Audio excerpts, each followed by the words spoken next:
Mostly when I tell people outside of the culture, just like oh, you're such a geek, you're a nerd, you play video games, hey fat ass, hey neckbeard, that kind of thing.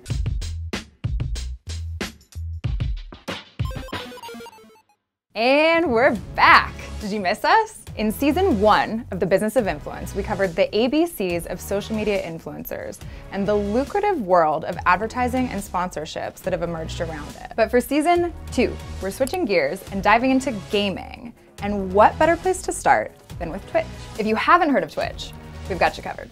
And believe it or not, this live streaming video platform has allowed people very good at playing video games to turn their hobbies into well-paid full-time jobs. How much would you say you know about online gaming? Or? I know a lot. I know a lot about online gaming. Okay. Yeah. Do you know what Twitch is? No, I don't. I definitely have heard of it. I think that it's this live streaming your gaming experience. They're doing sports leagues apparently, and so that's becoming huge. Online gaming? I don't know too much about it. I primarily know about mobile gaming and just the old school Nintendo gaming. So. My name is Renee. My handle is LOLRenee. It's a bit of a mouthful. I stream on twitch.tv.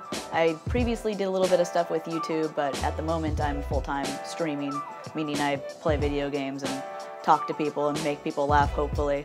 My name is Corey Michael, but online I go by King Ithalian. I work on twitch.tv, which is a service where you can watch people like me stream video games on the internet as a source of entertainment. I was on Twitch from the very beginning, its inception from Justin TV, which was a streaming website that was more geared towards the general audience, not really towards gaming. I was already doing YouTube and they're like, oh, check out the streaming platform, it's pretty cool. I tried it out. I liked the platform a lot more. It was a lot more interactive.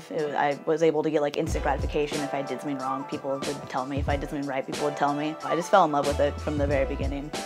I feel like there's a few tiers of the gaming channels. There's people who are extremely good, there are people who do a lot that's more focused towards children, and then there's sort of the average players, and sometimes actually there might be 4, because there's the really bad players too. So there's comedy in all of that, and also entertainment, and a lot of it too has to do with commentary. So if you have somebody who is really, really funny, they're not necessarily even watching for the game, they're watching for that person and sort of their reactions. So I make money on Twitch in a number of ways. Starting off with the most obvious up front, and that's subscriptions. Subs are based on a revenue split with Twitch. The other way is tips, or as some streamers call them, donations. Lastly is ad revenue, which is something that not a lot of streamers really take advantage of. Twitch just introduced being able to purchase games. Like, so if I'm playing a game, somebody can go in and buy that game and I will get a portion of that profit given to me. I mean, streaming is obviously already huge, and Twitch is kind of the big colossal giant right now. So I really want to see somebody light a fire under Twitch's butt. Not that I don't love Twitch, but all competition is healthy competition. As far as other platforms, it would take a really aggressive approach to take Twitch over as top dog. That I find it difficult to think that anybody could just come on the scene and make a big splash. I think YouTube Gaming tried to do it. They didn't really bring viewership down. Twitch is still growing just fine. I know I've heard of Beam, which I hear is an excellent website. I think it'd be very difficult. I'm not saying it's impossible, I'm just saying that I think that it would be very difficult right now for them to be able to do that effectively. Forbes wants to hear from you, so leave your comments on YouTube and I'll answer your questions there.